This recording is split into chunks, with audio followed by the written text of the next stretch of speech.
Hello दोस्तों, आपके अपने YouTube चैनल मैथ संगम में बहुत बहुत स्वागत है। दोस्तों आज के इस वीडियो में आप सीखने वाले हैं रेलवे ग्रुप डी का प्रैक्टिस सेट 10। इस बुक को एस के झा सर द्वारा लिखा गया है। Railway group D practice set volume 2 है। इसमें से आप आज प्रैक्टिस सेट 10 देखने वाले हैं, यानी प्रैक्टिस सेट 10। और प्रैक्टिस सेट 10 का वो भी मैथ 46 से लेकर के पूरे 70 तक का क्वेश्चन, यानी 25 क्वेश्चन इसमें मिलने वाला है। तो वीडियो को आप बिना स्किप किए हुए देखते रहें।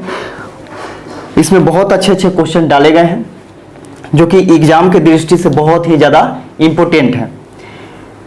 तो आइए शुरू करते हैं। और वीडियो अगर अच्छा लगे आपको तो वीडियो को लाइक कीजिएगा, शेयर कीजिएगा, और इस चैनल पर नए हैं तो चैनल को सब्सक्राइब कर लीजिएगा ताकि इसी प्रकार का वीडियो आप लोग को मिलते रहेगा। और हाँ, मेरे टेलीग्राम चैनल को ज्वाइन करना चाहते हैं तो उसका लिंक इसके डिस्क्रिप्शन बॉक्स में है, जाकर के वहां से ज्वाइन हो सकते हैं। और इससे पहले का सेट यानी प्रैक्टिस सेट 9 तक का मैथ आप नहीं देखे हैं तो इस वीडियो के डिस्क्रिप्शन बॉक्स में जल्दी से जाइए, वहां पे उन सभी का लिंक मिल जाएगा, जाकर के आप उसे देख सकते हैं। तो आइए शुरू करते हैं इसका पहला क्वेश्चन। तो आइए इसका पहला क्वेश्चन देखते हैं। 46 नंबर बोला है कि यदि 6 2 8 A6A 11 से भाज्य है तो A का मान क्या होगा।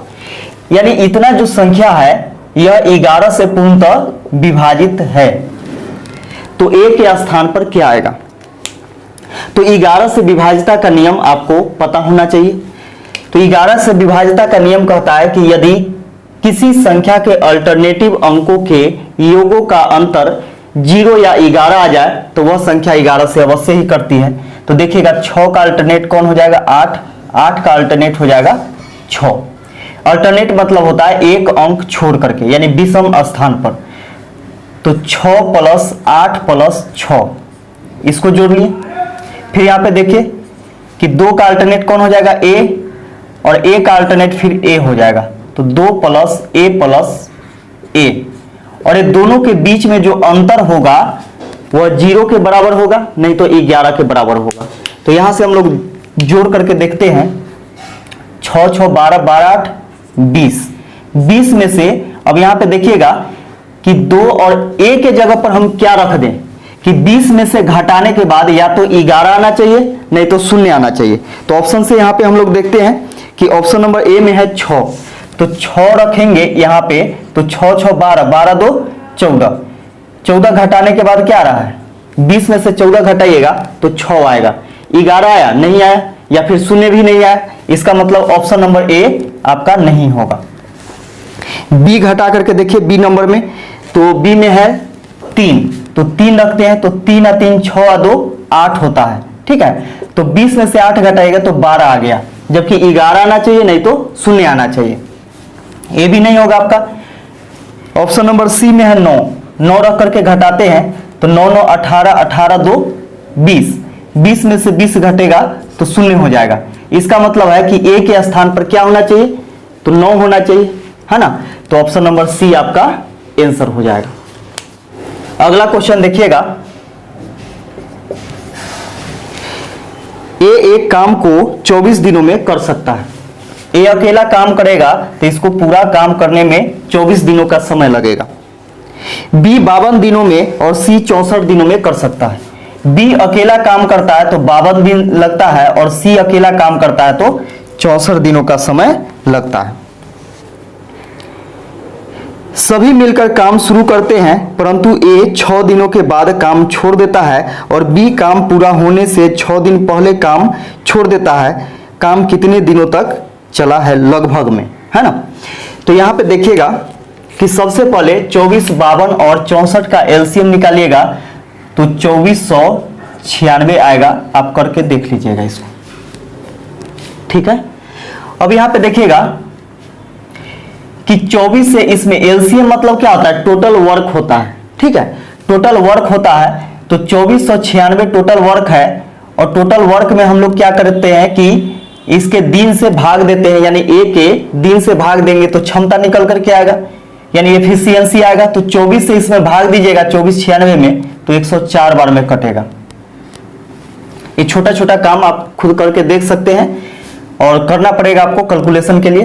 तो देखिए यहाँ पे 52 से भाग देंगे तो यह 48 बार में, और 64 से भाग दीजिएगा तो 39 बार में यह कट करके आएगा। इसका मतलब है कि ए का कार्य क्षमता प्रतिदिन 104 काम करने का है, बी का है 48 काम और सी का है 39 काम। अब यहां पे समझिएगा कि बोल रहा है कि सभी मिलकर काम शुरू करते हैं, यानी तीनों मिलकर के काम शुरू करता है, परंतु ए 6 दिनों के बाद काम छोड़ देता है।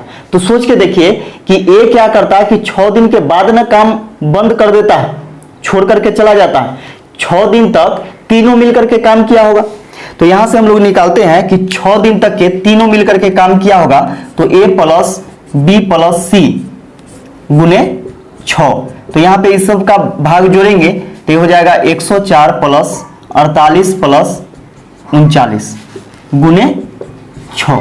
इसको जोड़िएगा तो हो जाएगा आपका 9 8 17 17 4 21 के 1 हासिल 2 3 2 5 4 9 9, ये हो गया 1 गुने 6 6 एकम 6 9 6 54 के 4 6 एकम 6 6 5 11, यानी 1146 काम कर दिया ए को जाने से पहले तक। अब ए क्या हुआ कि अब चला गया, यानी 1146 काम एक के जाने से पहले तक 1146 काम हो चुका है। अब देखिए अब ए चला गया, अब बच गया कौन, बी और सी। फिर आगे कहता है कि बी काम पूरा होने से 6 दिन पहले छोड़ देता है। बी के बारे में बोला जा रहा है कि जब काम खत्म होने वाला ही था तो उससे 6 दिन पहले क्या करता है कि बी काम छोड़ करके चला जाता है। तो बी न छोड़ करके चला गया, अभी भी सी बचा हुआ है, और सी बचा हुआ है तो सोचिए कि जो काम खत्म होने वाला था यानी निश्चित समय में, उससे 6 दिन पहले बी छोड़ करके चला जाता है। इसका मतलब है कि ये अगले 6 दिन तक के, यानी जब तक के अंतिम नहीं हो जाता है काम का, तब तक के सी क्या किया होगा, उसके बदले में काम किया होगा। काम खत्म होने से 6 दिन पहले बी चला गया, लेकिन सी तो काम किया है। इसका मतलब यहां से हम निकालते हैं कि सी के द्वारा 6 दिन तक के काम कितना किया गया। तो एक दिन में 39 काम करता है, तो 6 दिन में कितना काम किया होगा। 9 6 54 के 4 हासिल 5 छत्री 18 18 और 5 23, यानी 234 काम एक कर चुका है। तो टोटल देखिए टोटल काम कितना हो गया। तो टोटल काम यहां से हम लोग जोड़ेंगे तो देखिएगा 6 4 10 के 0 4 3 7 1 8 2 1 3 1, यानी 1380 काम टोटल हो चुका है। अब यहां शेष काम हम लोग यहां से निकालेंगे तो शेष काम देखिएगा, शेष काम हो जाएगा यहां से 2496 टोटल काम है, जिसमें से 1380 आप घटा दीजिए तो ये हो जाएगा 6 9 में से 8 घटाइएगा 1 4 में से 3 घटेगा 1 2 में से 1 घटेगा 1, यानी 1116 काम शेष बचा हुआ है। अब शेष बचा हुआ है तो सोच के देखिए कि ए के जाने के बाद और बी के भी जाने के बाद बी और सी दोनों मिलकर के काम किया होगा। बी और सी काम किया होगा उसके बीच का, यानी ए तो चला गया था और बी भी सोचिए कि जो 6 दिन पहले छोड़ दिया था काम खत्म होने से पहले, तो उससे पहले यानी ए के जाने के बाद और बी के छोड़ने से पहले बी और सी दोनों मिलकर के काम कर रहा था। तो शेष काम इतना काम को किया होगा, वो बीच का जो समय होगा उसमें, तो कितना के हिसाब से बी और सी का कार्य क्षमता से इसमें भाग दे दीजिए जो शेष काम बचा हुआ है। तो दोनों को जोड़िएगा तो 9 8 17 के 7 4 3 7 1 8 87 से इसमें भाग दीजिएगा 1116 में, तो इसका आएगा आपको 12.8 करके आएगा। ठीक है, 12.8 आएगा। तो सोचिए कि कुल समय जो हो जाएगा, कुल समय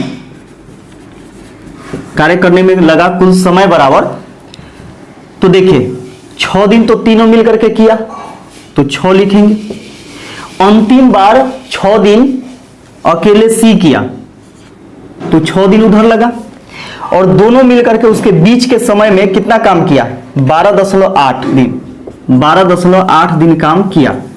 तो 6 6 12, 12 12 24, यानी 24.8 दिन। तो यहाँ पे लगभग में पूछा जा रहा है, तो लगभग में आपका आंसर हो जाएगा। देखिए 24.8 है, लगभग में 25 दिन, 25 दिन लगभग में काम किया।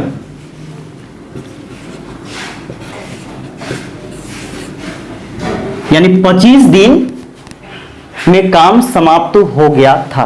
तो यही आपका आंसर हो जाएगा, लगभग 25 दिन में काम पूरा कंप्लीट हो गया। तो इसको लिख लीजिए। अगला क्वेश्चन देखिएगा।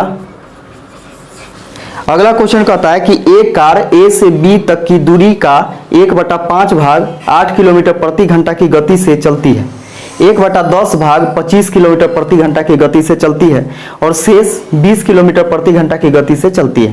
पूरी यात्रा की औसत गति ज्ञात कीजिए। तो औसत चाल बराबर होता है, औसत चाल बराबर होता है कुल दूरी बटा में कुल समय, कुल दूरी बटा में कुल समय। तो देखिए यहां से हम लोग क्या करते हैं कि कुल दूरी को हम लोग मान लेते हैं 1। कुल दूरी कितना हो गया? 1 हो गया। अब समय देखिएगा कि समय बराबर क्या होता है? दूरी बटा चाल होता है। तो पहला भाग जो है वह कितना है? 1/5 भाग, यानी दूरी का 1/5 भाग कौन से चाल से? तो देखिए समय बराबर दूरी इतना है और चाल है 8 किलोमीटर प्रति घंटा, इतना हो गया। प्लस कुल समय करेंगे तो इतना समय लगा उसको इतना भाग दूरी तय करने में। आगे देखिएगा 1/10 भाग 25 किलोमीटर प्रति घंटा, यानी 1/10 भाग को 25 किलोमीटर प्रति घंटा के चाल से, तो इतना समय इसमें लगा। और शेष भाग, अब सोचिए कि ये शेष भाग मतलब कि 1/5 तय कर चुका है, 1/10 भी तय कर चुका है। ये दोनों को हम लोग जोड़ेंगे, एलसीएम 10 हो जाएगा, 5 दूनी 10, 10 से कम 10, यानी 3/10। आप कह सकते हैं कि 10 भाग में 3 भाग यह चल चुका है। तो शेष कितना बचा हुआ है? 7 भाग बचा हुआ है, यानी 7/10 भाग कौन से चाल से? तो 20 किलोमीटर प्रति घंटा की चाल से। तो इतना समय यहां से निकल गया। अब देखिएगा कि इसको गुणा करेंगे, इसको गुणा किया जाता है तो ये हो जाएगा आपका 1/8 × 40 प्लस 1/25 में 10 से गुणा करेंगे तो 250 प्लस 7/10 में 20 से गुणा कीजिएगा तो 200 हो जाएगा। अब ये सभी का एलसीएम लीजिएगा, 40, 250 और 200 का एलसीएम लीजिएगा तो यह हो जाएगा आपका 1000। 40 से इसमें भाग दीजिएगा तो 25 बार में, तो ये हो जाएगा आपका 25 प्लस इससे भाग दीजिएगा तो 4 बार में, प्लस 200 से 5 बार में, 7 × 5 = 35। ऊपर में 1 है कुल दूरी, इसको लिखिए। अब यहाँ पे देखिए कि 1000 ऊपर चला जाएगा तो ये हो जाएगा आपका 1000, यानी 1000 में 1 से गुना करेंगे तो 1000, और नीचे में देखिए 5 5 10, 4 14 के 4, 3 और 2 5 1 6, 64, 1000/64। अब यहां से इसको काटते हैं, 8 8 64, 8 से इसको काटिएगा तो 125 बार में यह कट जाएगा। 125 में 8 से भाग दीजिएगा, 125 में 8 से भाग दीजिएगा तो हो जाएगा आपका 8 एकम 8, 4 12, 8 5 40, यानी 15.625 किलोमीटर प्रति घंटा, यानी 15.625 किलोमीटर प्रति घंटा। यही आपका औसत चाल निकल करके आ जाएगा और यही आंसर हो जाएगा इसका। अगला क्वेश्चन देखिएगा।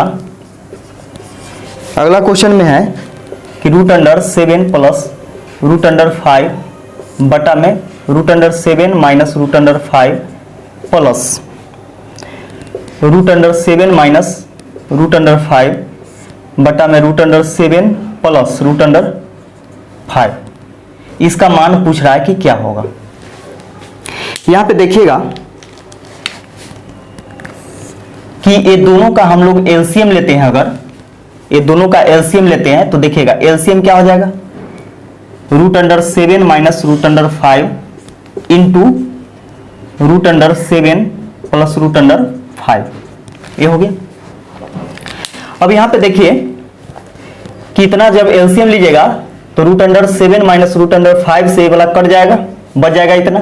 तो इतना से क्या करते हैं हम लोग, गुना करते हैं। जब इसमें इससे गुना कीजिएगा तो √7 प्लस √5 इसका होल स्क्वायर हो जाएगा। क्यों? क्योंकि इतना गुने इतना बराबर क्या हो जाएगा, इतना का स्क्वायर हो जाएगा, प्लस इससे ये वाला कट जाएगा, ये वाला भाग बच जाएगा इतना बार में। तो इससे इसमें गुना कीजिएगा तो देखिए यहाँ पे ए plus B, A minus B into a minus B क्या होता है, ए माइनस बी का होल स्क्वायर है ना, यानी √5 माइनस √7 माइनस √5 इसका होल स्क्वायर हो जाएगा। अब यहां से देखिएगा कि a प्लस बी का whole square plus a minus b का होल स्क्वायर बराबर होता है 2 into a square, 2 into a square यानी √7 का स्क्वायर प्लस बी स्क्वायर यानी √5 का स्क्वायर, ये होता है। यानी a प्लस बी का whole square plus a minus b का होल स्क्वायर बराबर होता है 2 into a square plus b square. अब नीचे में देखिए कि a plus b into a minus b है, देखिए a plus b into a minus b है, तो a plus b into a minus b बराबर क्या सूत्र होता है, a square minus b square है ना। तो ए स्क्वायर माइनस बी स्क्वायर यहां पे करेंगे तो a हो जाएगा आपका √7 का स्क्वायर माइनस बी कितना, √5 का स्क्वायर। अब इसको काटिएगा तो देखिए यहाँ पे स्क्वायर से रूट कैंसिल हो जाता है, स्क्वायर से रूट, स्क्वायर से रूट, स्क्वायर से रूट, ये हो जाएगा 2 इंटू 7 5 यानी 7 प्लस 5, यही ना बचेगा, बटा में 7 में से 5 घटाइएगा तो 2 से 2 कैंसिल हो गया, 7 5 12 यानी 12 आपका आंसर हो जाएगा। अगला क्वेश्चन देखिएगा, अगला क्वेश्चन है कि √3 इंटू √3 इंटू √3 इंटू √3 2 4 5 बार है, √3 बराबर व्हाट, ये क्वेश्चन है और इसका आंसर निकालना है। देखिएगा कि एक ही चीज यदि √अंडर में लिखा हो और गुना में, यानी देखिए यहाँ पे कोई चीज नहीं लगा हुआ है यानी गुना में है, और आगे इन्फिनिटिव न लगा हुआ रहे, देखिए आगे इन्फिनिटिव नहीं लगा हुआ है, इसका मतलब क्या है कि निश्चित मान तक इसमें लिखा गया है, जैसे में 1 2 3 4 5 बार ही लिखा गया है। एक होता है क्या कि जो डॉट डॉट लगा हुआ रहता है तो वो वाला नहीं है आपका। तो ऐसे प्रश्न को बनाने का एक सूत्र है यानी फॉर्मूला है कि बेस को बेस के जगह पर लिखेंगे, मान के चलिए कि अगर यहाँ पे x के जगह पर कुछ भी रहता, जैसे 5 5 5 रहता, 6 6 6 रहता, 7 7 7 कुछ भी रहता, तो यहाँ पे देखिए x ये बेस लिखना है और बेस के पावर क्या लिखना है कि 1 माइनस 1 बटा 2 के पावर n, यही फॉर्मूला से ये वाला आपका सॉल्व होगा।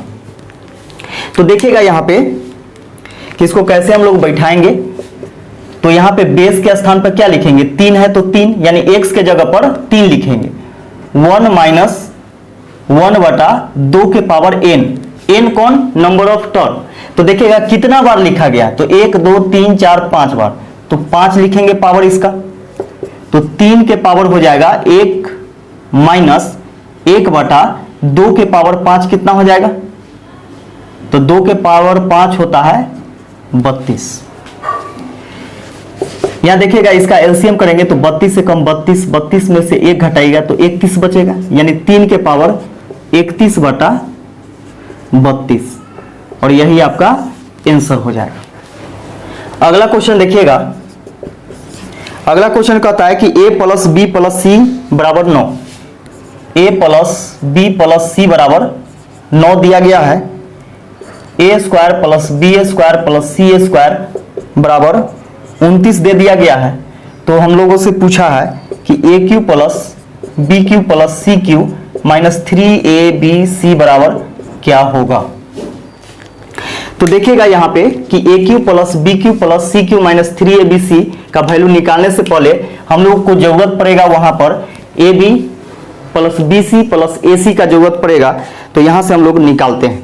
तो ये सब चीज समझने के लिए, सोचने के लिए आपको क्या करना होगा कि सूत्र याद रहना चाहिए कि कौन सा सूत्र कहां पे लगेगा, कैसे होगा, क्या नहीं होगा, नहीं। ठीक है, तो मैं एक बेसिक क्लास ला रहा हूं, फाउंडेशन क्लास, जो कि बिल्कुल बेसिक से, आपको अगर मैथ नहीं आता है तो वहां से मैं सिखलाऊंगा। बिल्कुल बेसिक यानी जीरो लेवल से पूरा हाई लेवल तक का मैथ आपको समझ में आएगा और चैप्टर वाइज और टाइप वाइज उसमें पढ़ाया जाएगा। बिल्कुल ऑनलाइन क्लास होगा और उसका समय मैं निर्धारित करूंगा। इसलिए वीडियो में आप जुड़े रहें, मेरे चैनल से जुड़े हुए रहें और जितने भी आपके दोस्त लोग हैं उन सभी में आप क्या कीजिए कि इस वीडियो को ज़्यादा से ज़्यादा शेयर कीजिए, इन बातों को शेयर कीजिए और आप लोग हमें सपोर्ट कीजिए। मैं आपको बिल्कुल फ्री में लाइव क्लास देने जा रहा हूं, बिल्कुल जीरो से लेकर के हाई लेवल तक का फाउंडेशन बैच बिल्कुल फ्री, जो कि आप कहीं भी रह करके आप उसका तैयारी कर सकते हैं। तो देखिएगा कि इसमें क्या जरूरत है हम लोग को, a b plus b c plus a c, वो कैसे जरूरत है तो देखिए यहां से हम लोग निकालेंगे कैसे। तो a plus b plus c का होल स्क्वायर बराबर होता है, देखिए ए प्लस बी प्लस सी का होल स्क्वायर बराबर होता है और इसी में आपका आता है क्या, a b plus b c plus a c, है ना। तो a plus b plus c का होल स्क्वायर बराबर होता है a square plus b square plus c square plus 2 into a b plus b c plus a c, ये सूत्र होता है इसका। अब यहां से हम लोग वैल्यू पुट करेंगे तो देखिएगा यहाँ पे a plus b plus c का वैल्यू क्या है, 9 है। तो 9 का स्क्वायर हो जाएगा यहाँ पे a square plus b square plus c square का वैल्यू देखिए दे दिया है कितना, 29। तो 29 लिखेंगे plus 2 into a b plus b c plus a c. अब यहां देखिए कि 9 के स्क्वायर कितना हो जाएगा, 81 बराबर 29 plus 2 into a b plus b c plus a c. 29 घटा देंगे इधर से, तो 29 घटाइएगा तो 52 बचेगा, 81 में से 29 घटाइएगा तो 52 बचेगा बराबर 2 into a b plus b c plus a c. अगर कुछ क्वेश्चन को हम अगर इसमें नहीं एडजस्ट कर पाएंगे तो आप मेरे टेलीग्राम चैनल को ज्वाइन कर लीजिएगा, वहां पे आपको क्वेश्चन मिल जाएगा। टेलीग्राम चैनल का लिंक है इस वीडियो के डिस्क्रिप्शन बॉक्स में, वहां से जाकर के आप जुड़ सकते हैं। अब देखिएगा 2 से काटेंगे तो 26 दूनी 52 यानी 26 बार में कटेगा, यानी a b plus b c plus a c बराबर आ गया 26। यहां से इसका वैल्यू क्या आ गया, 26 आ गया। अब हम लोग को निकालना है क्या, a cube plus b cube plus c cube minus 3abc। तो इसका होता है देखिएगा a plus b plus c into a square plus b square plus c square minus a b minus b c minus a c, है ना। तो minus यदि हम कॉमन ले लेते हैं तो क्या बचेगा, a b plus b c plus a c, a c इतना। अब यहां पे देखिए इसका वैल्यू होता है, ठीक है। तो इतना के जगह पर क्या रखेंगे, ए प्लस बी प्लस सी का वैल्यू क्या है, तो 9 है, तो 9 लिख दिए। A square plus b square plus c square का वैल्यू क्या है, 29 है, 29 लिखेंगे माइनस। अब देखिए a b plus b c plus a c का वैल्यू क्या निकल करके आया, 26। 9 ये दोनों के बीच में कोई चिन्ह नहीं यानी गुना का चिन्ह, 29 में से 26 घटाइएगा तो 3 बचेगा। 9 में 3 से गुना करेंगे तो 27, यानी 27 आपका आंसर हो जाएगा किसका, तो a cube plus b cube plus c cube minus 3abc बराबर 27 हो जाएगा और यही आपका आंसर हो जाएगा। अगला क्वेश्चन देखिएगा, इसे बोला है कि कितने मूलधन का 8% वार्षिक दर से 10 वर्ष में साधारण ब्याज 240 रुपए हो जाएगा। तो साधारण ब्याज बराबर होता है यानी एसआई बराबर होता है P गुने R गुने T बटा 100। एसआई यहां पे दिया हुआ है 240 लिख देंगे। P हम लोगों से पूछा है यानी मूलधन पूछ रहा है, रेट पता है कि 8% है और समय भी पता है टाइम 10 वर्ष, बटा में 100 तो सूत्र में ही रहता है, 0 से 0 कैंसिल हो जाएगा, 8 से इसको काटेंगे तो 8 3 24 यानी 30 बार में, 10 उधर भाग में इधर आएगा तो गुना में, यानी P बराबर हो जाएगा 30 गुने 10। P बराबर कितना हो गया तो 300। इसका मूलधन जो निकल करके आ गया कितना आ गया तो 300 आ गया, और यही आपका आंसर हो जाएगा। अगला क्वेश्चन देखिएगा, बोर्ड मास का है 171 भागे 87 माइनस मध्यम ब्रैकेट 37 माइनस 39 माइनस 120 भागे 15 गुने 4 ब्रैकेट बंद। इसका वैल्यू निकालना है। तो देखिए सबसे पहले हम लोग किसका काम करते हैं, तो बार वाला यानी वेनिकुलम का काम करते हैं। तो क्या इसमें बार लगा हुआ है, नहीं लगा हुआ है। जब बार नहीं लगा हुआ है तब किसका काम करेंगे हम लोग, का, है ना। तो का भी इसमें नहीं लगा हुआ है, का कहीं लिखा हुआ है, नहीं लिखा हुआ है। तो फिर किसका काम करेंगे, का के बाद भाग का काम करेंगे। अब देखेंगे कि भाग कहां पर है, तो क्या ये वाला भाग का पहले काम करेंगे, नहीं, हम लोग सबसे पहले किसका काम करते हैं, ब्रैकेट के अंदर का। तो सबसे अंदर में जो ब्रैकेट है उसका काम सबसे पहले करेंगे। तो देखिए सबसे अंदर में यह छोटी ब्रैकेट है और इसका काम सबसे पहले करेंगे, और इसमें हम लोग देखेंगे कि सबसे पहले किसका काम करना है, माइनस है, भाग है, गुना है। तो सबसे पहले भाग का काम करेंगे। यहीं से आप क्या कीजिए कि इसको काट दीजिए, भाग दे दीजिए यहां से, तो 15 8 120। आपको कहीं लिखने का जरूरत ज्यादा नहीं है, देखिए आसानी से यह क्वेश्चन सॉल्व हो जाएगा आपका। फिर अब किसका काम करेंगे, तो गुना का काम करेंगे। तो 8 चौके 32, ये 32 हो गया। अब देखिए 39 में से 32 घटाइएगा तो कितना बच जाएगा, 7 बच जाएगा।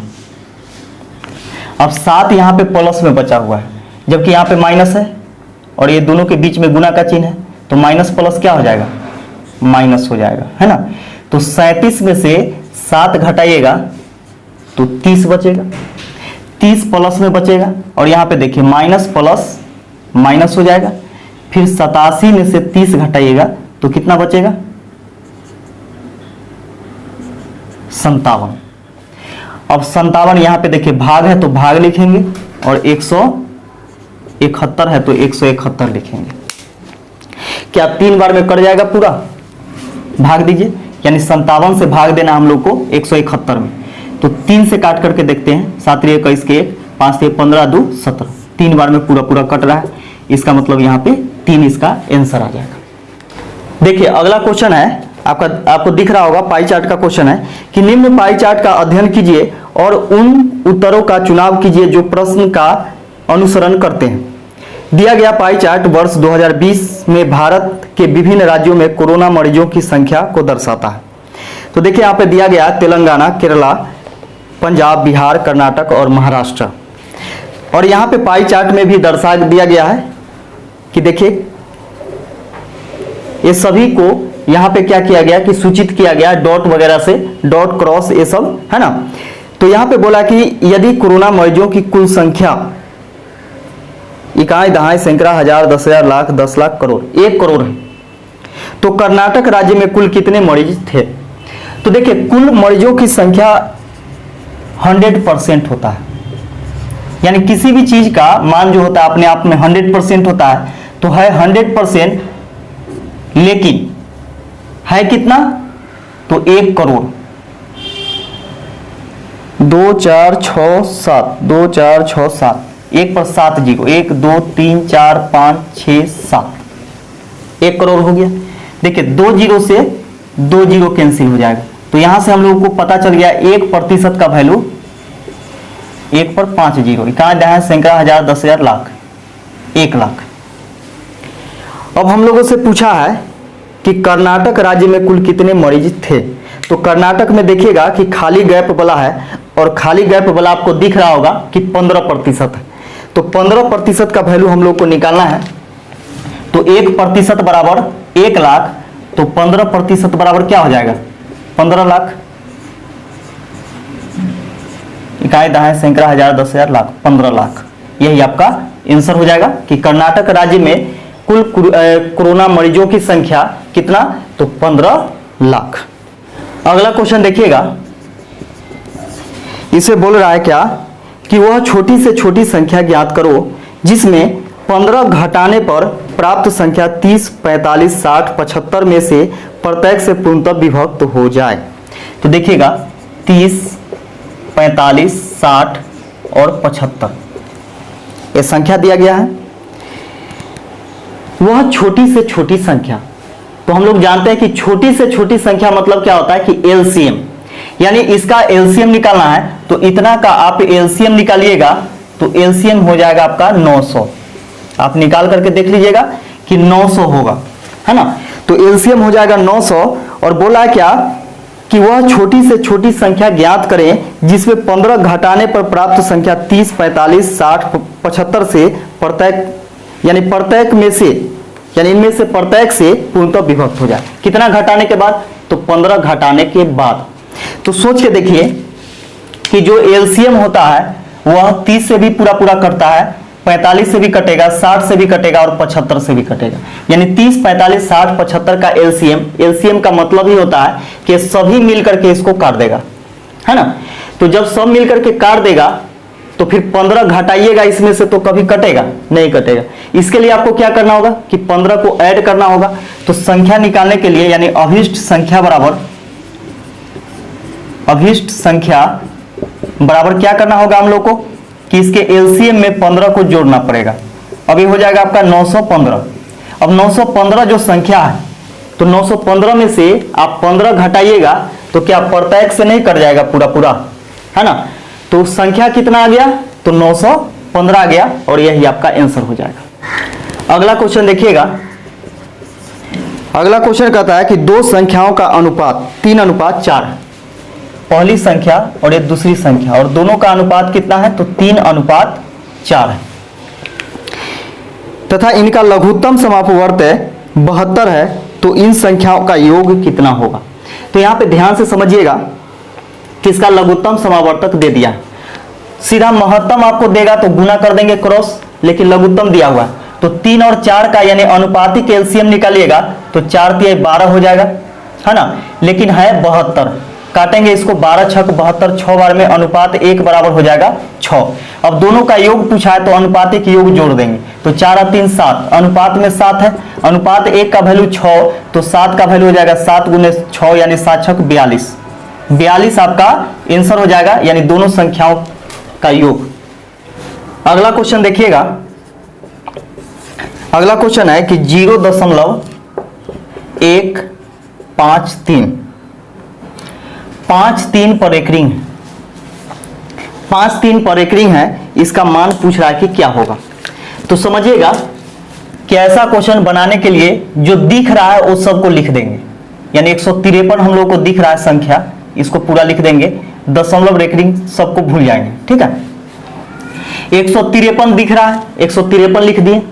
अब यहाँ पे देखना है कि रेकरिंग जितना पर लगा हुआ है, तो हम लोग को दिख रहा है क्या कि जब 5 और 3 पर ही रेकरिंग, और जिस पर रेकरिंग नहीं लगा हुआ तो वह कौन है, 0-1, दशमलव को छोड़ देते हैं, ठीक है।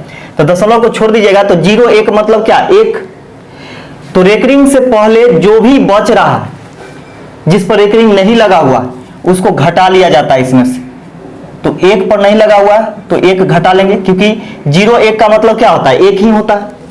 और नीचे में क्या करना है कि दशमलव के बाद वाला को देखना है, दशमलव के बाद वाला को ही सिर्फ देखना है। और देखना क्या है कि जितना अंक पर एक रिंग उतना 9, तो 2 अंक पर एक रिंग है तो 2 बार 9, और जितना अंक पर एक रिंग नहीं है उतना 0।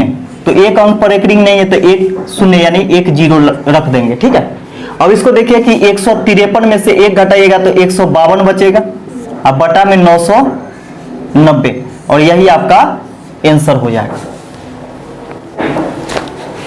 अगला क्वेश्चन देखिएगा, अगला क्वेश्चन है कि 450 से 1800 के बीच कितनी संख्या है जो कि 4, 5, 6 से पूर्णतः विभक्त हो जाए। तो 4 से भी कटना चाहिए, 5 से भी कटना चाहिए और 6 से भी कटना चाहिए। तो इसका मतलब क्या होता है कि जो 4 से भी कटेगा, 5 से भी कटेगा, 6 से भी कटेगा, वह इसके एलसीएम से भी कटेगा। है ना। तो इसका एलसीएम निकालिएगा तो 4 5 6 का एलसीएम हो जाएगा कितना, 60 हो जाएगा। 4 5 6 का एलसीएम 60 हो जाएगा। ठीक है, अब हम लोगों से पूछा है कि 450 से 1800 के बीच ऐसी कितनी संख्याएं हैं जो 4 5 6 से पूर्णतः विभक्त हो जाए। तो देखिएगा जो 4 5 यानी 4 से कटेगा, 5 से कटेगा, 6 से कटेगा, वह 60 से भी कटेगा, यानी इसके एलसीएम से भी कटता है। तो यहां पे क्या करना है कि 6 यानी 60 से भाग दे देना इसमें, और इसमें भी 60 से भाग दे देना। अब भाग देते हैं हम लोग, तो देखिए यहां पे 0 से 0, 6 से इसको काटेंगे, 6 सते 42, 3 बच जाएगा शेषफल। इसका मतलब है कि 450 पूरा पूरा 60 से नहीं कटा, यानी 7 बार में कटा और शेषफल कुछ ना कुछ बच गया। इसका मतलब 450 60 से पूरा पूरा नहीं कटा। इसमें भाग देते हैं तो 0 से 0, 6 से 36 18, यानी 30 बार में ये पूरा पूरा कट गया। तो सोच के देखिए कि 1 से लेकर के यानी 1 2 3 4 5 6 कहां तक, 1800 तक, यानी 1 से लेकर के 1800 तक के कुल 30 संख्या ऐसा है, यानी 30 संख्या ऐसा है जो कि 4 से 5 से और 6 से कटेगा, यानी 60 से कटेगा। 1 से लेकर के कितना तक, 1800 तक। 1800 तक कुल 30 संख्या है जो कि ये तीनों से कटेगा। जबकि यहां पे देखिए 1 से लेकर के 450 तक कुल 7 संख्या है जो कि 4 5 6 से यानी तीनों से कटेगा। तो इसमें से इसको हम घटा देते हैं, तो 30 में से 7 घटाइएगा तो बच जाएगा आपका 23, यानी 23 संख्या ऐसा है जो कि 450 से आगे, कहा कि 450 तो नहीं कटा है, यानी 450 से आगे और 1800 तक किससे कटेगा, 4 5 6 से कटेगा। लेकिन देखिएगा यहां पे पूछा है हम लोगों से कि 450 और 1800 के बीच में होना चाहिए, इसका मतलब 1800 नहीं होना चाहिए, 1800 नहीं होना चाहिए। तो यहां पे देखिए कि 1800 तो पूरा पूरा कट गया है, तो इसका मतलब क्या है कि एक तो इसमें बढ़ गया, 1800 से पहले होना चाहिए, 1800 नहीं कटना चाहिए, यानी 1800 से कम होना चाहिए, है ना। तो 1800 पूरा पूरा कट गया, यानी हम लोगों को क्या करना होगा कि एक संख्या यानी 1800 घटा देना होगा। एक संख्या को इसमें से घटा देंगे तो कुल आपका बच जाएगा कितना, 22। 23 में से एक घटाएगा तो 22 संख्याएं 450 और 1800 के बीच में है, जो कि 4 5 6 से यानी तीनों से पूरा पूरा कटेगा। तो आपका आंसर हो जाएगा कितना, तो 22 संख्या। अगला क्वेश्चन देखिएगा, इसे बोला क्या कि निम्नलिखित में से कौन सा भिन्न पुनरावर्ती दशमलव होगा। पुनरावर्ती दशमलव मतलब क्या है कि यानी दशमलव के बाद आते जाएगा अंक, है ना, पुनरावृत्ति करेगा। तो ऑप्शन नंबर ए में हम लोग देखते हैं, ऑप्शन से यह बनेगा 27/60। बी में देखिएगा 27/72। सी में है 27/48 और डी में है 27/84। आप यह क्वेश्चन बनाने से पहले वह दिन याद कीजिए जिस समय आप 10th क्लास में पढ़ते थे, यानी शांत दशमलव और अशांत दशमलव आप पढ़े होंगे। शांत दशमलव में क्या होता है कि दशमलव के बाद कुछ अंक तक जाते जाते वह संख्या कट जाता है, लेकिन अशांत दशमलव होता है जो कि दशमलव के बाद आते जाता है, यानी अंक पुनरावृत्ति करते रहता है ना। तो यहां पे देखिएगा कि वैसा क्वेश्चन बनाने के लिए हम लोग क्या करते थे कि एक छोटा सा चीज याद रखते थे कि जिस भी संख्या में हम लोग को भाग देना है, जैसे माने चलिए एक संख्या है और उसमें हम लोग को भाग देना है, तो नीचे में कंडीशन होना चाहिए कि हर में क्या होना चाहिए, तो 2 के पावर m गुने 5 के पावर n के रूप में होना चाहिए।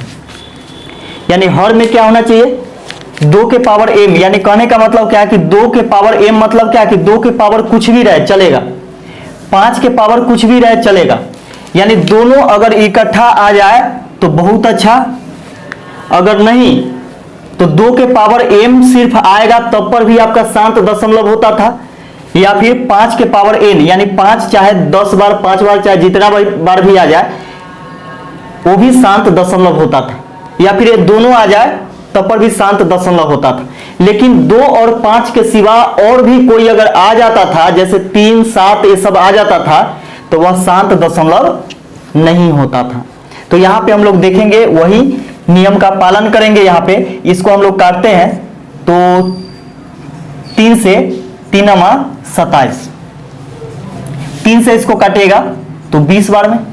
अब यहां पे देखिएगा कि 9/20 के लिए हम लिख सकते हैं 5 चौके 20 यानी 2 के पावर 2 गुने 5। देखिए यहां पे 2 के पावर 2 4 हो जाएगा, है ना, 2 के स्क्वायर 4, 4 5 20, इतना लिख सकते हैं। क्या इस रूप में है? 2 के पावर m गुने 5 के पावर n के रूप में है? बिल्कुल है। तो यह नहीं होगा, यह ऑप्शन इसलिए नहीं होगा क्योंकि हम लोगों से पूछा है क्या कि पुनरावृत्ति दशमलव में कौन है ना। तो यह तो शांत दशमलव में हो जाएगा, यानी दशमलव के बाद कुछ अंक तक के जाकर के यह कट जाएगा, है ना, तो ये नहीं होगा। अब यहां पे देखिए इसको हम लोग काटेंगे तो 9 तिया 27, 9 8 72 यानी 3/8 आ गया। तो 3 में देखिए 8 के लिए हम लोग को क्या करना है, हर में ही सिर्फ देखना है, ठीक है। तो 8 के लिए इसको हम लिख सकते हैं 2 के पावर 3, 2 के पावर 3 कितना होता है? 8 होता है। हमने बतलाया है कि सिर्फ 2 के पावर में अगर कोई है और 5 के पावर में नहीं है तो चलेगा, लेकिन ये दोनों को छोड़ करके और कोई तीसरा नहीं आना चाहिए, यानी 3 7 ये सब नहीं आना चाहिए। तो देखिए 2 के पावर में है और इसको छोड़ करके बाकी बात कोई है नहीं है, इसका मतलब क्या है कि ए भी आपका शांत दशमलव में होगा, और जब शांत दशमलव में हो गया तो ऑप्शन नंबर बी भी आपका गलत हो जाएगा। इसको काटते हैं हम लोग 3 से, 3 27 और 3 से इसको काटिएगा तो 3 एकम 3, 3 छक 18, 16 3 48 यानी 9 हो गया आपका 16। 16 को हम लोग लिखेंगे 2 के पावर में तो 2 के पावर 4 होता है 16, 2 के पावर 4 16 होता है। तो ये भी देखिए यहाँ पे 2 के पावर में है ना, और 2 के पावर में है और इसके साथ और भी कोई नहीं है, तो ये भी आपका नहीं होगा, सी नंबर नहीं होगा। यानी तीनों जब नहीं होगा तो चौथा तो होवे करेगा। इसको देख लीजिए आप, 3 से काटेंगे 3 27, 3 से इसको काटिएगा 3 दूनी 6, 3 8 24, 9/28 हो गया। तो 9/28 हो गया, इसका मतलब क्या है कि 9/28 के लिए आप लिख सकते हैं 7 चौके 28, तो 4 के लिए 2 के पावर 2 गुने 7 यानी 4 गुने 7 लिखिएगा तो 28 हो जाएगा। अब यहां पे देखिएगा कि 2 के पावर वाला के साथ है, यानी 2 वाला के साथ है आपका कौन आ गया? 7 आ गया। इसका मतलब क्या कि यह पुनरावृत्ति दशमलव में होगा और यही आपका आंसर हो जाएगा, क्योंकि हम लोगों से पूछा था कि ये कौन इसमें से पुनरावृत्ति दशमलव में होगा, तो यही आपका आंसर हो गया, ऑप्शन नंबर डी। अगला क्वेश्चन देखिएगा, बोला कि एक व्यक्ति ने कोई वस्तु खरीद कर इसे 10% हानि पर बेच दिया। कोई वस्तु खरीदा होगा तो 100% में खरीदा होगा, यानी क्रय मूल्य जो होता है हमेशा 100% होता है, ये कॉस्ट प्राइस हो गया इसका। बोला कि 10% हानि पर बेच दिया, इसका मतलब बेच दिया कितना में? 90% में, यानी 100 का 90/100 कीजिएगा तो 90 हो जाएगा, यानी 10% हानि पर 90 रुपया में, यानी 90% में बेच दिया। यदि वह उसे 20% कम में खरीदा होता। अब यहां पे देखिए कि 20% कम में खरीदा होता, यानी 100% में नहीं खरीदा होता, 20% कम में, तो 100 का 20% कम कीजिएगा तो 80 आएगा, यानी 20% कम में खरीदा होता तथा 77 रुपए अधिक में बेचा होता तो उसे 40% लाभ होता। अब जो लाभ होता वह 80% पर होता। तो देखिए 80%, 80 का 40% लाभ कितना? 140/100, 1 0 से 1 0, 1 0 से 1 0, 14 8 112, 112%। तो बोला है कि उस वस्तु का क्रय मूल्य क्या है। तो यहां पे देखिए, तो आप कहिएगा इसमें कि ये दोनों में 22% का अंतर है, यानी 22% अधिक हो रहा है। लेकिन कितना अधिक हो रहा है? 77 रुपया अधिक मिल रहा है, 77 रुपया अधिक मिला, दोनों बात बराबर। 11 से इसको काटेंगे, 11 दूनी 22, 11 सत्ते 77, 1% का वैल्यू हो जाएगा 7/2।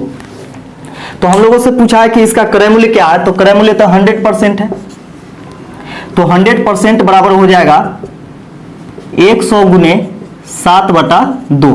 2 से काटिएगा तो 50 बार में, 7 × 5 = 35, यानी 350 रुपया इसका क्रय मूल्य हो जाएगा। यही आपका आंसर हो जाएगा।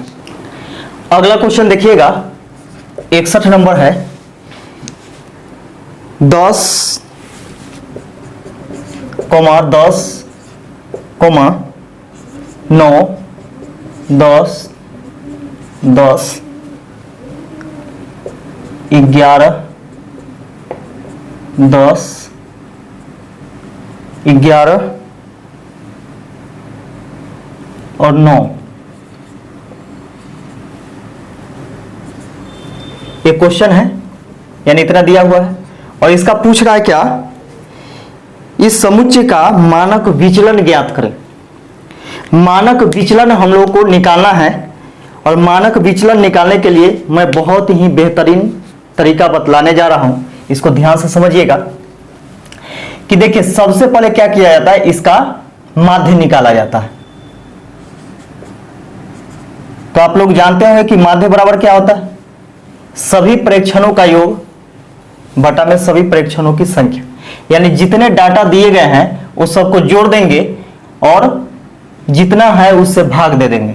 तो देखिए यहां पे अगर जोड़ते हैं हम लोग, यहां से जोड़ लेते हैं, 9 × 1 = 10, 10 × 1 = 11, 11 और 9 20 के 0 हासिल 2, 2 × 1 = 3, 4, 5, 6, 7, 8, 9, 90 हो गया। अब बटा में संख्या कितना है, 1, 2, 3, 4, 5, 6, 7, 8, 9, 9 संख्या है, 9 से भाग दे दीजिए इसमें, 9 × 10 = 90। इसका माध्य कितना आ गया, 10 आ गया। अब यहां पे देखिएगा कि इसमें क्या करना है। यहां पे देखिए, फर्स्ट स्टेप में क्या करना है, सेकेंड स्टेप में क्या करना है, और थर्ड स्टेप में क्या करना है। इस प्रकार ये 3 घेरा आपको घेरना पड़ेगा। फर्स्ट स्टेप में आपको देखना है कि कौन इसमें से कितना बार है। जैसे मान के चलिए कि 9 लिखते हैं हम लोग, 9, तो 9 कितना बार है, 1, 2, 2 बार 9, 2 बार, ठीक है। 10 कितना बार है, 10 है आपका 1, 2, 3, 4, 5 बार, 5 बार। और 11 कितना बार है, 1, 2, 11 2 बार। फर्स्ट स्टेप कंप्लीट हो गया। अब सेकेंड स्टेप में हम लोग को क्या करना है, तो सेकेंड स्टेप में करना है क्या, कि जो माध्य निकाले हैं इसमें से घटा देना है इसको। ये जो संख्या है 9, 10, 11, इसको बारी बारी से घटाना है। तो माध्य में से पहले 9 घटाएंगे तो कितना आएगा,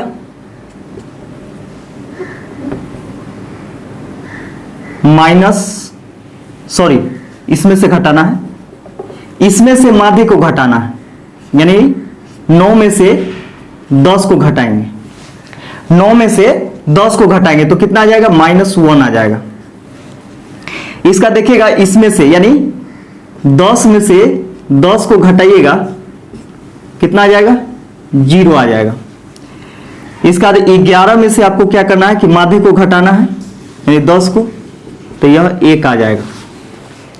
अब थर्ड स्टेप में हम लोग को क्या करना है कि देखिए, जो आया है इसका वर्ग करेंगे, जो आया है इसका वर्ग करना है हम लोग को, यानी स्क्वायर करना है।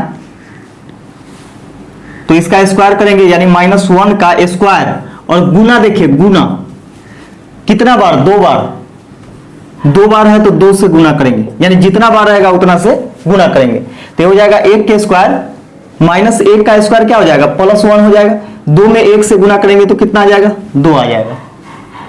इसका देखिएगा यहाँ पे 0 का स्क्वायर गुने कितना बार, 5 बार, तो 5 से गुना करेंगे तो 0 का स्क्वायर 0 हो जाएगा। इसमें 5 से गुना करेंगे तो कितना हो जाएगा, 0।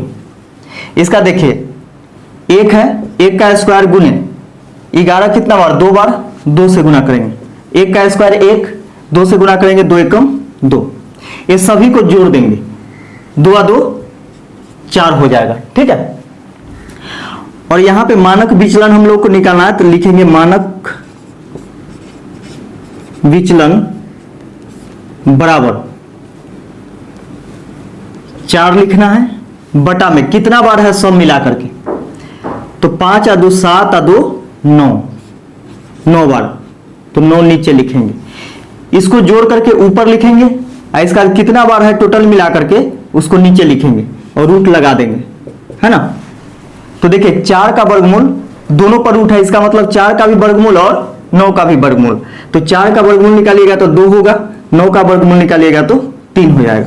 यही आपका आंसर हो जाएगा 2/3, क्या, मानक विचलन। अगला क्वेश्चन देखिएगा, एक फिगर दे दिया गया है, एक आकृति है इस प्रकार,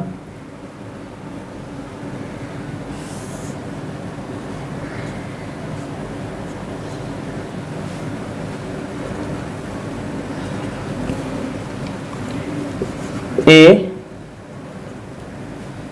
बी पी और ये है टी। दिए गए आकृति में पीटी बराबर 12 सेंटीमीटर, पीटी बराबर 12 सेंटीमीटर दे दिया गया है, बीपी बराबर 8 सेंटीमीटर, बीपी बराबर 8 सेंटीमीटर। तो जीवा AB की लंबाई ज्ञात कीजिए। जीवा AB की लंबाई ज्ञात करना है, यानी AB बराबर व्हाट, क्या होगा। तो देखिएगा इसका सूत्र होता है, यहां पे देखिएगा, यहां पे AP निकालना है, AB नहीं, क्वेश्चन में गलत दे दिया गया है। यहां से हम लोग को निकालना है AP, AP बराबर व्हाट। तो देखिएगा इसका सूत्र होता है यहां से निकालने का, जैसे माने चलिए कि ये T से P तक का दूरी निकालना हो, या फिर A से P तक के निकालना हो, या फिर D से P तक के निकालना हो, तो आसानी से आप निकाल सकते हैं। वो भी कौन से सूत्र से, तो देखिएगा PT का स्क्वायर बराबर, PT का स्क्वायर बराबर होता है AP गुने BP, AP गुने BP। यहां पे देखिए ये जो है आपका BP जो है 8 सेंटीमीटर दिया गया है, और PT बराबर 12 सेंटीमीटर, यानी P से लेकर के T तक का 12 सेंटीमीटर। अब हम लोगों से पूछा है क्या कि A से लेकर के P तक कितना होगा, A से लेकर के P तक के कितना होगा। तो यहां पे देखिए PT का स्क्वायर, तो PT कितना है, 12 है, तो 12 का स्क्वायर बराबर AP हम लोग को निकालना ही है गुने BP। तो देखिए BP कितना है, 8 है, 12 के स्क्वायर 144 बराबर AP गुने 8। 8 से इसको काटिएगा तो 8 एकम 8, 6 बचेगा 64, 8 8 64, यानी AP बराबर हो जाएगा 18 सेंटीमीटर। यही आपका आंसर हो जाएगा। A से लेकर के P तक का दूरी कितना हो जाएगा, 18 सेंटीमीटर। अगर हम लोगों से पूछता कि A से लेकर के B तक का कितना होगा, तो यहां से यहां तक के 18 सेंटीमीटर है, इसमें से यहां से यहां तक का दूरी घटा लेंगे तो बच जाएगा कितना, 10 सेंटीमीटर, यानी A से लेकर के B तक का बच जाता 10 सेंटीमीटर, है ना। तो हम लोगों से पूछा था कि A से लेकर के P तक का कितना होगा, तो A से लेकर के P तक के 18 सेंटीमीटर होगा, और यही आपका आंसर हो जाएगा। अगला क्वेश्चन देखिएगा,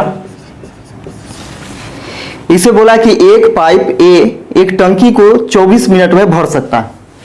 ए अकेला भरता है तो इसको 24 मिनट लगता है, तथा दूसरा पाइप बी 36 मिनट में भर सकता है। दूसरा पाइप बी जो है उसको 36 मिनट अकेले भरने में लगता है। पाइप ए को आधे समय के लिए खोला गया तथा बाकी आधे समय के लिए दोनों पाइप को खोल दिया जाए तो टंकी कितने देर में भर जाएंगे। तो देखिए यहाँ पे ये दोनों का एलसीएम निकालेंगे तो 72 हो जाएगा। 24 तिहाई 72 और 36 दूनी 72। ए का भराव क्षमता जो है वह 3 लीटर प्रति मिनट है, जबकि बी का भराव क्षमता 2 लीटर प्रति मिनट है। अब हम लोगों से पूछा है कि टंकी कितने देर में भर जाएगा। हम लोगों को 72 लीटर का टंकी भरना है, किसके द्वारा, तो नल ए और बी के द्वारा। यहाँ पे बोला है क्या कि आधे समय में क्या करता है कि ए और बी दोनों मिलकर के भरता है, जबकि बाकी आधे समय में ए अकेले भरता है। ठीक है, तो 72 लीटर भर जाना चाहिए। तो यहाँ पे ऑप्शन का हम लोग सहारा लेंगे, क्योंकि जो चीज पूछा जाता है वह ऑप्शन में होता है। तो ऑप्शन नंबर ए में दिया गया है कि 15 मिनट लगेगा, 15 मिनट। बी में है 18 मिनट, सी में है 20 मिनट और डी में है 9 मिनट। अब यहां पे देखिए कि समय हम लोग को पता है कि कुल कितना समय में टंकी को भरा गया। तो 15 मिनट, 18 मिनट, 20 मिनट, 9 मिनट। तो विषम संख्या वाला को नहीं लेंगे, सम संख्या वाला को लेकर के देखते हैं, क्योंकि आधा करने में आसानी होगा। तो देखिएगा कि 18 के आधा क्या होगा, 9 होगा, फिर यहाँ पे 9 होगा, 9 9 18। आधा समय में अकेले ए भरता है, तो ए भरता होगा 3 लीटर प्रति मिनट। तो 9 मिनट में कितना भरा होगा, 9 तिया 27 लीटर, 27 लीटर। जबकि आधे समय में ए और बी दोनों मिलकर के भरता है, तो 3 या 2 5 के हिसाब से भरा होगा, तो 9 पचे 45 लीटर। अब यहां पे हम लोग देखते हैं कि क्या 72 लीटर भर चुका है, तो ये दोनों को जोड़ देंगे, जोड़ेंगे। देखिए 7 5 12 के 2, 4 2 6 1 7। देखिए 72 लीटर भरा जा चुका है ना। तो कितने समय में टोटल भरा गया, तो 9 9 18 मिनट में, यानी 18 मिनट में टंकी भरा जा चुका है। तो ऑप्शन नंबर बी आपका आंसर हो जाएगा। इसको आप आसानी से इस प्रकार आप सॉल्व कर सकते हैं। अगला क्वेश्चन देखिएगा, बोला क्या कि यदि किसी संख्या का 45% दूसरी संख्या में जोड़ दे तो यह अपने का 130% हो जाती है। कौन सी संख्या, दूसरी संख्या। दूसरी संख्या अपने का 130% हो जाती है। इन दोनों संख्याओं का अनुपात क्या होगा। देखिएगा बोला है क्या कि एक संख्या, तो एक संख्या को x मान लेते हैं। किसी संख्या का 45%, 45% में प्रतिशत मतलब बटा में 100। तो किसी संख्या का 45% दूसरे संख्या में जोड़ा जाता है, तो दूसरा संख्या y मान लेते हैं, तो इसमें जोड़ा जाता है। तो बोला है तो यह अपने का 130% हो जाती है। कौन, दूसरी संख्या हो जाती है। यहां पे थोड़ा सा मिस्टेक है क्वेश्चन में। तो देखिएगा दूसरी संख्या जो होती है वह अपने आप का 130% हो जाती है, यानी y का 130%, प्रतिशत मतलब बटा में 100। ये दोनों बात बराबर हो गए। अब देखिएगा कि y प्लस 45x बटा में 100 बराबर 130y बटा में 100। y वाला को इधर लाते हैं, चाहे उधर भेज दीजिए इसको, तो इधर प्लस में उधर जाएगा तो माइनस में, तो हो जाएगा 45x बटा में 100 बराबर 130y बटा में 100 माइनस y।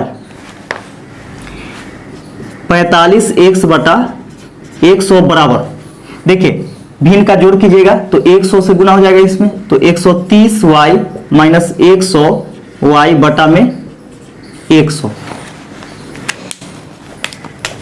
ये वाला 100 से 100 कैंसिल हो गया, ये हो गया आपका 45x बराबर 130y में से 100y घटाइएगा तो 30y बचेगा। इससे इसको काटिएगा तो 15 दूनी 30, 15 तिया 45। y को इधर लाते हैं तो x बटा y बराबर हो जाएगा 2 बटा 3, यानी x अनुपात y बराबर निकल करके आ गया 2:3 और यही आपका आंसर हो जाएगा। अगला क्वेश्चन देखिएगा, इसे बोला क्या कि यदि 68,000 रुपए को ABC में 1/2 अनुपात 1/4 अनुपात 5/16 के अनुपात में बांटा जाता है, यानी विभाजित किया जाता है, तो सबसे बड़े और सबसे छोटे भाग का अंतर क्या होगा। तो देखिएगा यहाँ पे इसको निकालने से पहले क्या करते हैं कि हरों का एलसीएम लेंगे। अनुपात में क्या करते हैं कि हरों का एलसीएम लेते हैं, तो 2, 4, 6 का एलसीएम 2, 4 और 16 का एलसीएम लेंगे तो कितना आ जाएगा, 16 आ जाएगा, है ना। तो 16 में 2 से भाग दीजिएगा, 2 8 16, 8 एकम 8 अनुपात 4 से 4 चौके 16, 4 एकम 4, 16 एकम 16, 5 एकम 5। नीचे में नहीं लिखा जाता, यानी नीचे में अनुपात में सब बराबर होता है, हर से हर सब कट जाता है, 16 से सब 16 कट जाएगा, तो बच गया कितना 8, 4 और 5। तो देखिएगा कि ए को मिला 8 रुपया, बी को मिला 4 रुपया और सी को मिला 5 रुपया, तो तीनों को मिला करके कितना रुपया मिलता है, तो 8 4 12, 12 5 17। अनुपातिक योग जो है रुपया का 17 है, जबकि मिलता है 68,000। 68,000 दोनों बात यहां से बराबर होगी। 17 से काटेंगे, 17 चौके 68, 4,000 बार में अनुपात 1 बराबर हो जाएगा 4,000। अनुपात 1 का वैल्यू कितना आ गया, 4,000 आ गया। अब हम लोगों से पूछा कि सबसे बड़ा और सबसे छोटा के बीच में कितना का अंतर है। तो देखिए सबसे ज्यादा किसको मिला, ए को मिला, और सबसे कम किसको मिला है, बी को मिला है ना। ये दोनों के बीच में अंतर पूछ रहा है, तो देखिए अंतर अनुपातिक अंतर ही डायरेक्ट निकालेंगे, तो 8 में से 4 घटाएंगे तो 4 का अंतर है। अंतर जो आया अनुपात में 4 आया, अनुपात 1 का वैल्यू 4,000, तो 4 का वैल्यू कितना हो जाएगा, 4 गुने 4,000, यानी 4 चौके 16,000।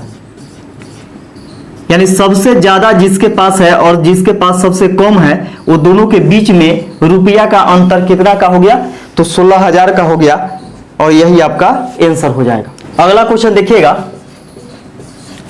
बोला है क्या कि 3 लीटर चीनी के घोल में जिसमें 40% चीनी है, 1 लीटर पानी डालने पर नए घोल में कितना प्रतिशत चीनी होगा। तो देखिएगा घोल कितना है, यानी मिश्रण जो है वह 3 लीटर है। क्या चीज का, तो पानी और चीनी का, चीनी और पानी का मिश्रण है, यानी घोल है, जिसमें 40% चीनी है। 3 लीटर में 40% चीनी है, तो देखिएगा 3 का 40% यदि हम लोग निकालते हैं तो कितना हो जाएगा, 0 से 0 कैंसिल, 4 तिया 12/10, यानी 1.2, तो चीनी हो गया 1.2 केजी मान लीजिए, क्योंकि सॉलिड को किस में तोलते हैं उसको, तो 1.2 केजी हो गया। अब सोच के देखिए कि 3 लीटर में से 1.2 केजी आप घटा दीजिएगा तो कितना बच जाएगा, इधर 1.8 बच जाएगा, यानी 1.8 लीटर क्या है, पानी है। अब यहां पे कह रहा है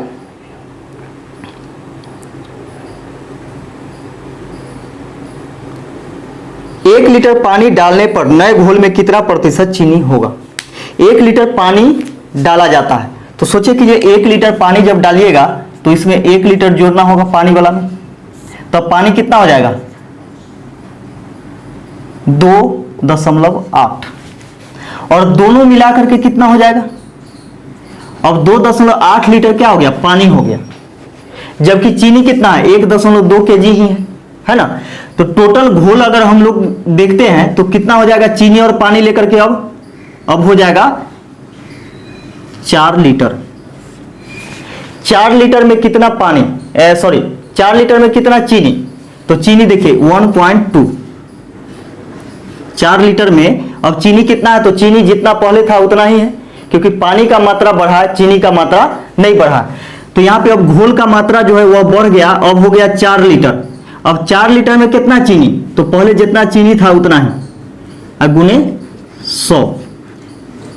दशमलव के लिए यहां पे नीचे 0 डालेंगे, 0 से 0 कैंसिल हो जाएगा, 4 से 4 तिहाई 12, ये हो जाएगा आपका 3 गुने 10, 10 तिहाई 30%। 1 लीटर पानी डालने पर अब चीनी का मात्रा कितना हो जाएगा, 30% रह जाएगा, और यही आपका आंसर हो जाएगा। अगला क्वेश्चन देखिएगा। अगला क्वेश्चन कहता है कि 1 वर्ष पहले प्रीता की आयु बेला की आयु से 4 गुनी थी।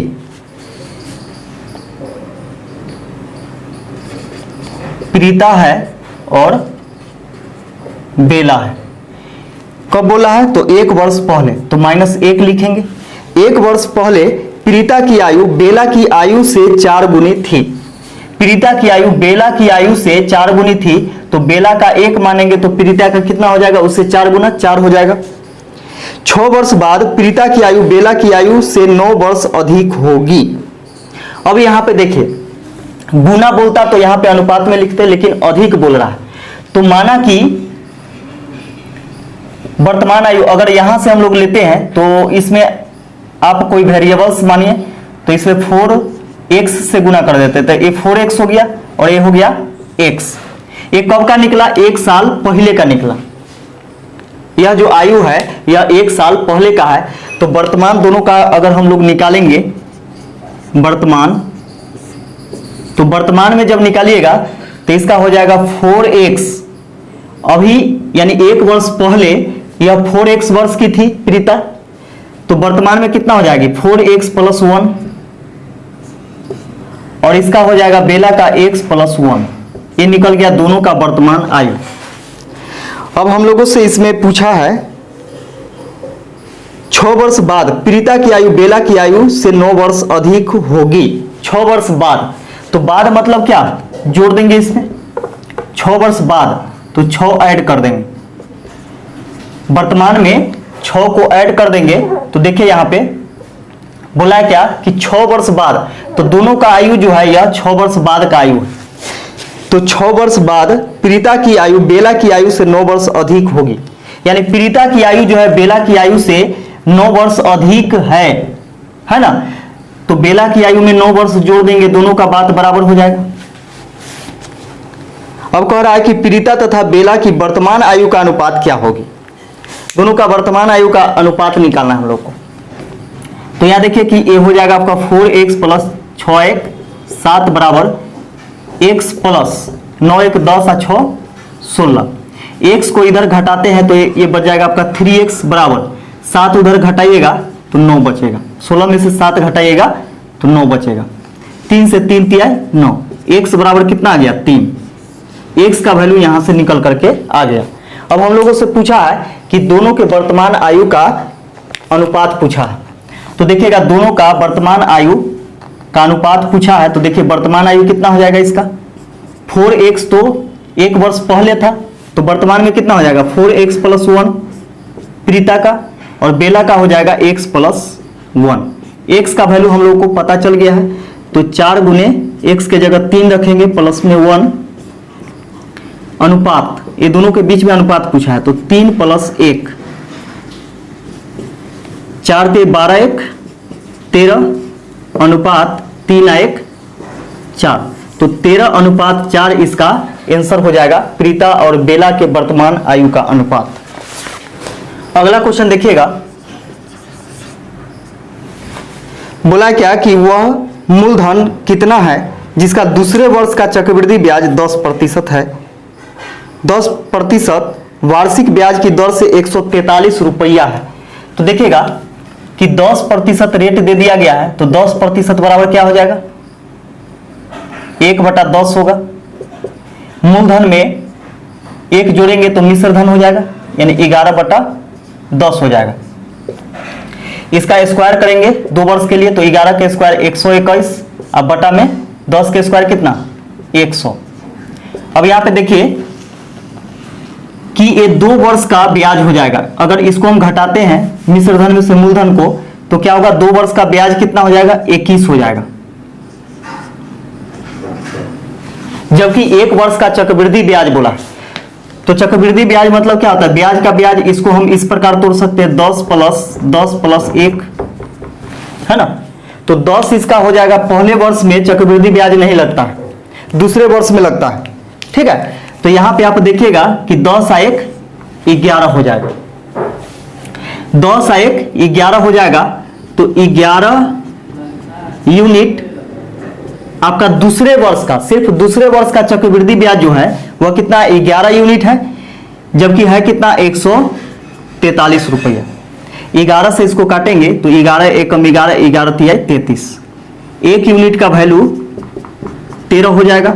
हम लोगों से पूछा कि मूलधन क्या है, तो मूलधन कितना 100 यूनिट है, तो 100 यूनिट बराबर हो जाएगा 1300 रुपए, और यही आपका आंसर हो जाएगा, यानी मूलधन 1300 रुपया।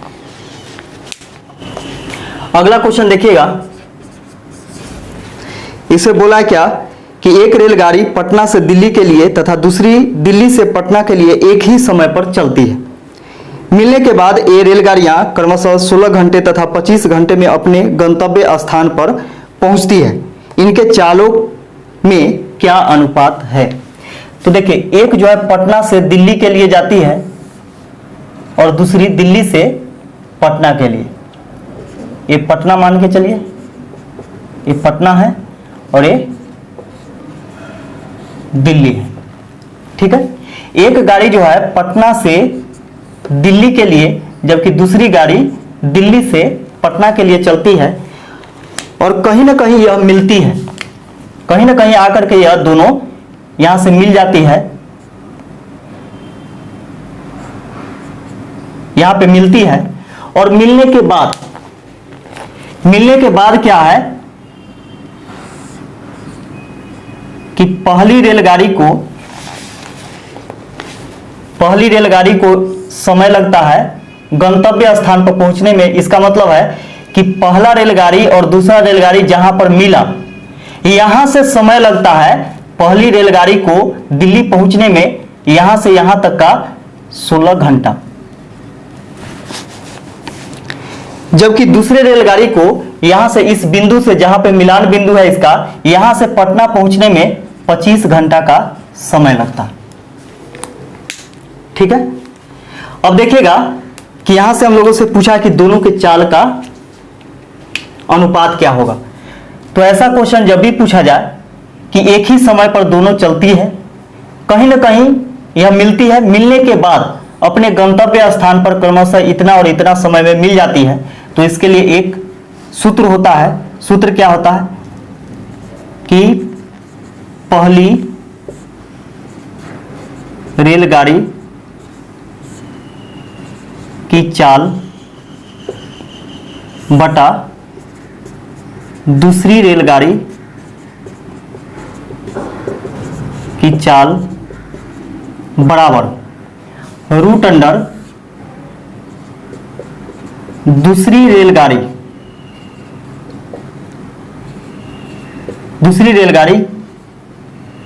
का समय, दूसरी रेलगाड़ी की समय बटा में पहली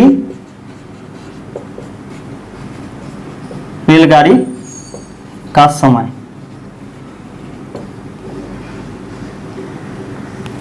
पहली रेलगाड़ी का चाल बटा दूसरी रेलगाड़ी के चाल बराबर होता है रूट अंडर दूसरी रेलगाड़ी का समय बटा में पहली रेलगाड़ी का समय।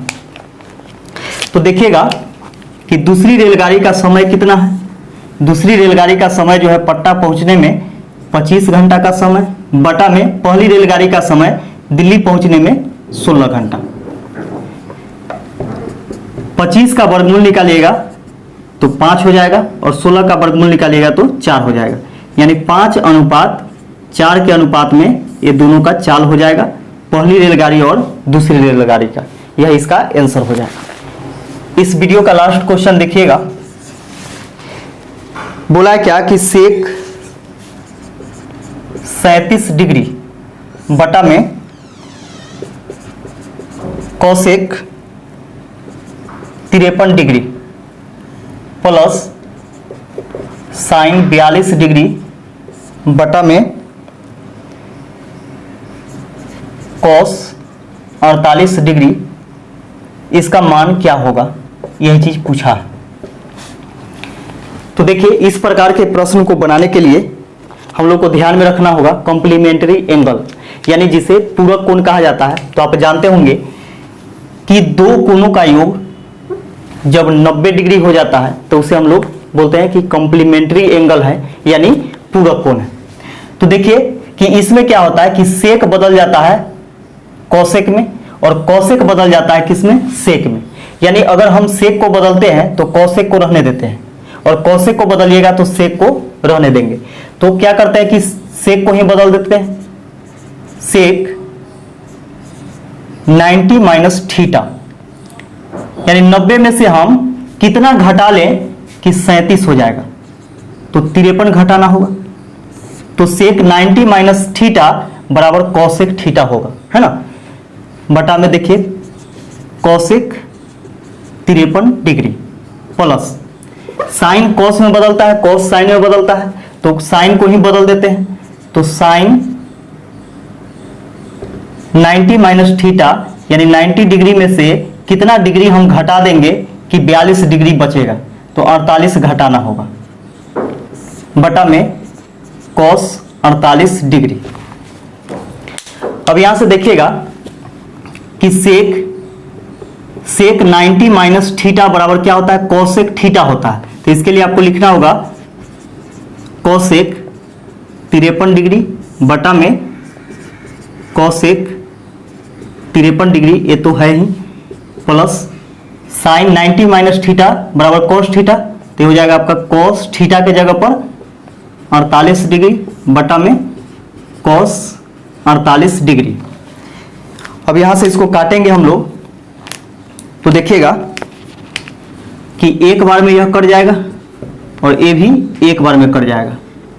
ये हो गया आपका 1 + 1 बराबर 2, तो 2 इसका आंसर आ जाएगा। तो इस वीडियो में बस इतना ही, फिर हम लोग मिलते हैं नेक्स्ट वीडियो में।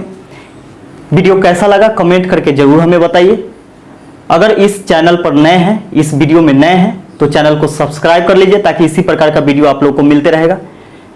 और अपने दोस्तों में ज़्यादा से ज़्यादा आप शेयर कीजिए ताकि मेरा भी हौसला बढ़ेगा। वीडियो देखने के लिए आप सभी को बहुत बहुत धन्यवाद।